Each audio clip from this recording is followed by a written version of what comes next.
We all think Elizabeth I doesn't even remember her mother. She was only 2 when Anne Boleyn was executed, right? Wrong. History tells us Elizabeth erased Anne from her life. But the truth hides in plain sight. A secret portrait of Anne was recently found. Beneath Elizabeth's painting, the ring she wore, long known to contain her mother's image, was another defiant tribute, and a locket with Anne's A was worn, in a court where even speaking her name was forbidden. Elizabeth couldn't honor her mother openly, but she remembered her symbolically again and again. And years earlier, in the shadow of her execution, Anne Boleyn wrote letters to Henry VIII, not to save her life, but to protect her 2-year-old daughter. And what that letter said might change everything we thought we knew about Anne Boleyn. By the end, you'll see her final words weren't about herself. They were her last act of love. If you want more hidden history truths, please like this video and subscribe. Every click helps us uncover the stories history tried to bury. The Greenwich Palace, May 2nd, 1536. A tennis match interrupted by footsteps and Boleyn turns. A messenger approaches. She knows immediately this isn't about the game anymore. Your Majesty, the King's Privy Council, requests your immediate presence. 3 men wait for her. One of them is her uncle, the Duke of Norfolk. But there's no family warmth in his eyes now. Only cold calculation the charge. Adultery in Henry's England. That means treason, and treason means death. What, and doesn't know yet, is that her own blood has already decided her fate. Thomas Howard, Duke of Norfolk, was a survivor above all else. He had kept his head through Henry's shifting moods for decades by making one simple choice. Royal favor always came before family loyalty. When Henry needed someone to destroy Anne, Norfolk volunteered his own niece. Why? Because he had another niece waiting in the wings. Catherine Howard, he believed sacrificing Anne would secure his family's future. The irony, Henry would execute Catherine Howard too, just 5 years later, but in 1536. Norfolk convinced himself he was playing the game perfectly. He built the case against Anne with methodical precision, gathering testimonies, coaching witnesses, and ensuring even her childhood friends would turn against her. For days later, and sits in the same tower, where she once prepared for her coronation. But this time she's not choosing jewels or gowns. She's choosing words that might save not her life, but her daughter's future. Her jailer is Sir William Kingston, Constable of the Tower. There's bitter irony in this appointment. Just 3 years earlier, Kingston had welcomed Anne to these same chambers. As she prepared for her triumph, he had overseen her pre-coronation stay, ensuring her comfort, managing the ceremonies that would make her queen. Now he watches her every move, writes down her every word, waiting for her to say something that would make things worse. Kingston remembers the woman who had walked these halls, in cloth of gold and ermine, the woman who had laughed with her ladies, who had planned her entrance into history. That, and was radiant with power and possibility. This, and is still fighting back. Still sharp, but there's something else now. A mother's desperation. She asks Kingston about Elizabeth constantly. Where is she who is caring for her? Did she know about her mother? Kingston's reports to Cromwell capture and suffering. She fears greatly for Lady Elizabeth, asking many times of her welfare, and whether she might see her once more. The contrast breaks something in the hardened soldier's heart. Elizabeth, the little red-haired girl, playing at Hatfield House in Hertfordshire, while her mother's world collapsed around her. History tells us Elizabeth was too young to remember Anne, barely 2.5 when her mother died, but evidence suggests otherwise. And what Anne was about to do would ensure her daughter never forgot. At 12, she appears in the great family portrait of Henry VIII. Look closely, she wears a pendant with the letter A, Anne's pen and her mother's mark. In a court where even Anne's name was forbidden, the young princess wore it. Was it defiance or politics? We'll never know, but the symbol spoke louder than words. As Queen Elizabeth carried another secret, the checkers ring, a jewel she never removed, worn until her death in 1603. On the outside, it looked like any other treasure. But inside, hidden beneath a diamond, was a secret chamber. 2 portraits lay within one of Elizabeth herself, and beside it a woman in a French hood, almost certainly Anne Boleyn. Today that ring rests at Chequers, the Prime Minister's country house in Buckinghamshire. Even her portraits carry whispers too, in the NPG 200 painting. Recent X-rays revealed another woman's face. Beneath the paint she wears a French hood, a fashion of the 1570s and 1580s. The sitter's name is not known. Some experts believe it was Queen Anne, others disagree. Yet the face matches no one more than Anne Boleyn. Whatever the truth, one fact remains. She was always there with Elizabeth's own face, hidden from the eyes of people who accuse a mother in front of her child. Elizabeth could never honor Anne openly because of Henry VIII, but from the pendant of her childhood, to the secret ring she carried to the grave, even to the ghostly woman beneath her portraits. She remembered quietly, symbolically, always, but long before that her mother was doing the same, in the shadow of death, when most think only of themselves, and was thinking of her child only. But that's what mothers do. They think of their child before they think of themselves. May 6, 1536, 3 days before her execution, Anne requests writing materials. Kingston hesitates. What if she writes something that accuses others? What if she tries to send secret messages? But Anne was once the Queen of England. Some privileges remain the letter. She dictates that day survives in the British libraries. Cotton manuscripts torn, faded but still readable. It survived not because Henry saved it. He burned almost everything that was linked to Anne. It survived because Cromwell never gave it to Henry. He kept it hidden in his own files.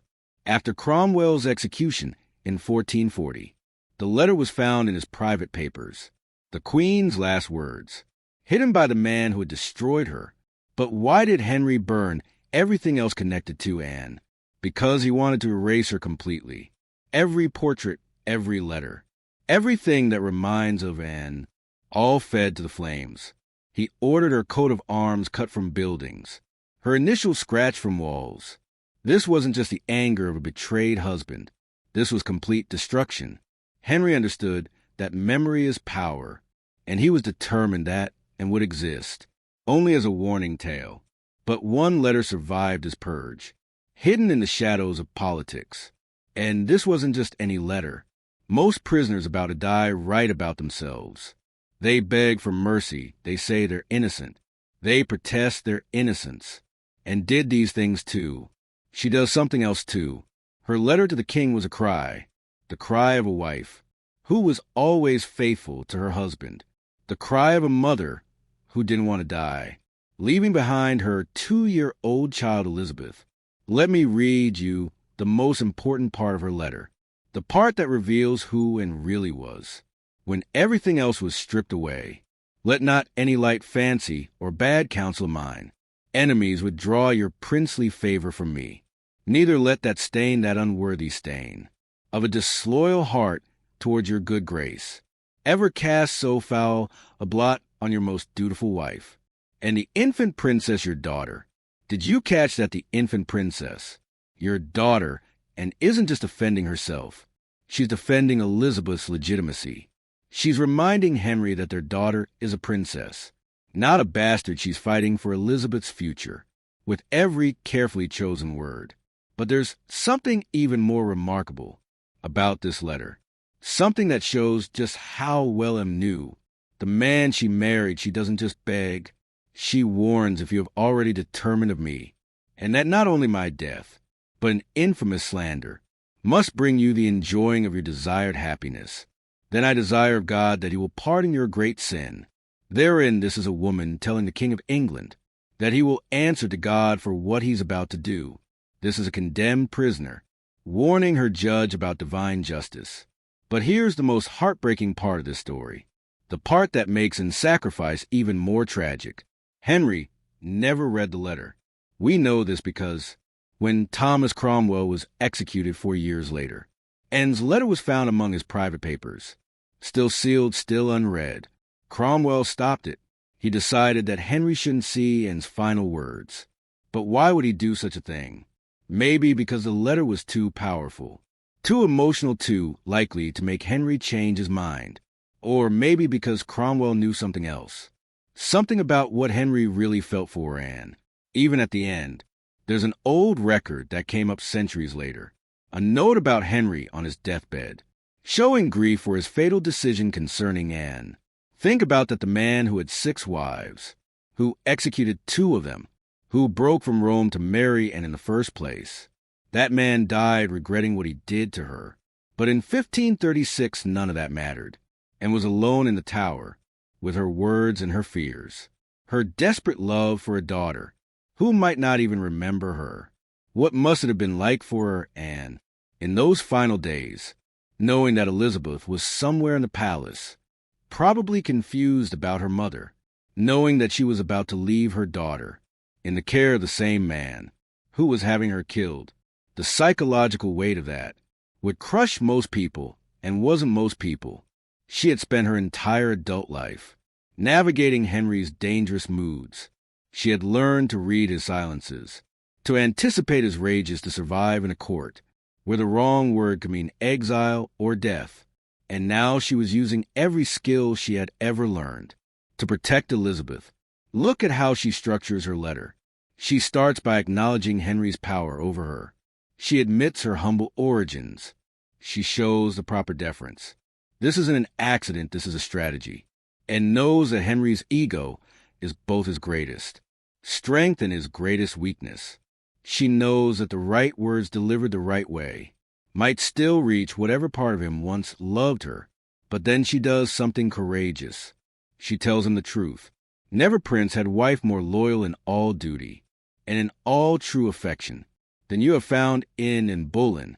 This is a woman staring death in the face, and refusing to lie not about her love for him, not about her innocence, not about his cruelty. She even mentions his new relationship with Jane. Seymour, though she doesn't name her. That party for whose sake I am now as I am, whose name I could, some good while since appointed unto, and knew about Jane she had known for months. But she chose dignity over desperation.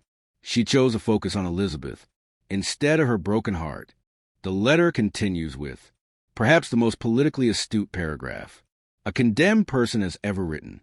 Try me, good king, but let me have a lawful trial, and let not my sworn enemies sit as my accusers. And judges, yes, let me receive an open trial for my truth. Shall fear no open shame. This isn't just a plea for justice. This is Anne pointing out the fundamental flaw in Henry's case. Against her, her accusers are her enemies. Her judges are compromised. Her trial is a sham. She's not just defending herself anymore. She's creating a historical record. She's making sure that anyone who reads this letter in the future will understand that she died for politics, not for adultery, and she's protecting Elizabeth again, because if Anne is innocent, then Elizabeth is legitimate. But Anne saves her most powerful move for last, the paragraph that shows exactly who she was. When everything else was stripped away, my last and only request shall be that myself may only bear the burden of your grace's displeasure, and that it may not touch the innocent souls of those poor gentlemen who, as I understand, are likewise in straight imprisonment, for my sake even facing execution, and is thinking about others, the men who were tortured into confessing to affairs with her, the courtiers who were caught up in Cromwell's web of lies. She's begging Henry to spare them. This is a woman history calls ambitious and scheming. This woman, who spends her final letter thinking about everyone, except herself. Here's what makes Anne's letter truly special. What makes it different from every other last words document in history. She signs it not as in the Queen or in Boleyn. She signs it as your most loyal and ever faithful wife. And Boleyn, even at the end, she's claiming her place as Henry's wife. She's saying Elizabeth is legitimate. She's refusing to accept the story that she was nothing more than a mistress who got too big for her boots. And then she adds one final heartbreaking detail. From my doleful prison, the Tower, May 6th. Doleful, not angry, not defiant, doleful, full of sorrow not for herself, but for what she is leaving behind. May 19th, 1536, and Boleyn walks to her execution. She has been Queen of England for less than 3 years. She is 35 years old, not the young woman history often portrays, but a mature mother who has lived through triumph and catastrophe. Her last public words are not about her. She asks the crowd to pray for the king. She asks them to judge her charitably. And then the swordsman from Calais. Henry's final mercy ends Anne's life. With a single stroke, it's over. But the story doesn't end there. Anne's letter, the one Henry never read, the one that was hidden for 4 years. In Cromwell's papers would eventually come to light, and historians would argue about whether it's real. For centuries, some say it's too well written to be real, too perfect, to exactly what we want and to have written. But others point to details that ring true. The mention of Norfolk as her enemy, the reference to Jane Seymour, the deep knowledge of Henry's psychology. And there's one detail that convinced many experts: the handwriting. The letter isn't in Anne's hand. It's in a scribe's careful script. But that actually supports its authenticity, and was under guard. Every word she spoke was monitored. What would have happened if Henry had read Anne's letter? Would it have changed anything? We'll never know, but we know this. Henry spent the rest of his life seeking the son that and never gave him. Jane Seymour died giving him that son Edward, who would die at 15. His next 3 wives would fail to give him any children. At all meanwhile, Elizabeth, the infant princess and fought so hard to protect, would grow up to become the greatest monarch England ever knew. Everything Henry wanted from a son, he got from Anne's daughter. She would rule for 45 years. She would defeat the Spanish Armada. She would turn England into the greatest power in Europe. Everything Henry wanted from a son, he got from Anne's daughter. And Elizabeth never forgot her mother, despite what history claims. As Queen Elizabeth, in her speeches, she would reference the woman who gave me life. In her policies, she would support the very reforms and had backed. That ring with Anne's hidden portrait stayed on Elizabeth's finger until her death. When courtiers asked about her jewelry, Elizabeth would smile and say, "It held my dearest treasure." And Boleyn may have lived 500 years ago, but her final letter reads like something a desperate mother might write today. The language is different, but the emotion is timeless. The love of a parent is willing to sacrifice everything for their child's chance at happiness. And maybe that's why we're still talking about Anne Boleyn after all these centuries, because her story isn't really about Tudor politics or royal marriages or religious upheaval. It's about a mother's love, and that's something that transcends time, transcends power, even death itself. The letter Henry never read became the letter history would never forget, and maybe that's exactly what Anne intended all along. Anne Boleyn's greatest victory wasn't becoming queen. It was seeing something in her red-haired daughter that no one else could see, a future queen who would need no king to validate her power. In her final years, Elizabeth would look at portraits of her father and say, "I may have his throne, but I have my mother's heart." That heart, fierce, protective, uncompromising, had beat its last in the Tower of London on a spring morning in 1536, but its echo would resound through history. In every decision Elizabeth made as queen, what do you think was Anne Boleyn the scheming, seductress history painted her as? Or was she a mother doing everything she could to protect her child? Let me know your thoughts in the comments below. And don't forget to subscribe for more hidden stories from royal history, because sometimes the most important letters are the ones that never reach their destination. And sometimes a mother's love is the most powerful force of all.